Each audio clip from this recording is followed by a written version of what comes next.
Hello everyone, I'm forecaster Jack Sillin here to discuss the weather across the United States for the week of May 13th, 2019.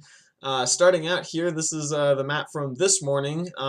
Looking at the upper air pattern, we have this big trough out in the east, a little disturbance here in northern Mexico, and a ridge building across the Rockies. That eastern trough, the big one, is going to bring some late season snow to parts of New England, mainly in the mountains. It'll provide for another dreary day tomorrow across much of the Northeast before departing out into the Atlantic later in the week.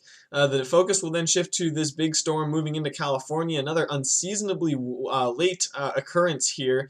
Similar to the storm up here in New England, this is going to be coming in looking a whole lot more like January or February than May. Heavy rain, mountain snow will be threats with this system. I'll discuss that in more detail on another video that I'll have posted.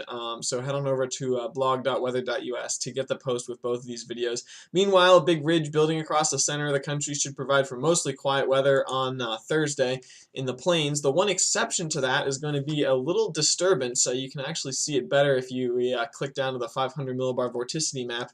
This little disturbance right here that's sort of moving along the northeastern edge of that ridge will touch off some showers and thunderstorms that could be pretty strong to severe across parts of northeastern Iowa and southern Wisconsin, as well as southeastern Minnesota here.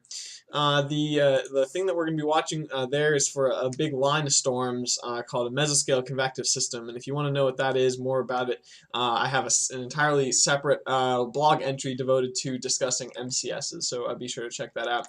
By the time we move into Friday, the main show for the next sort of week in weather will be entering stage left here in the Rockies. A big setup for major severe weather is likely in parts of the plains as we move into the weekend. I'll discuss that setup in more detail later this week once the details become ironed out a little bit more finely.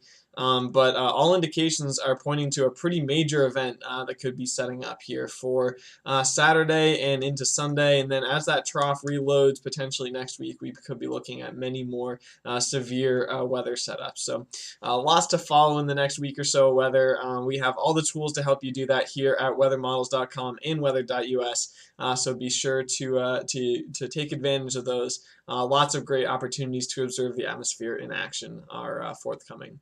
With that, thanks for watching, and I'll have these posted over at the blog.weather.us so you can find more information over there, as well as our Twitter feed at weather.us. Thanks for watching. Have a great day.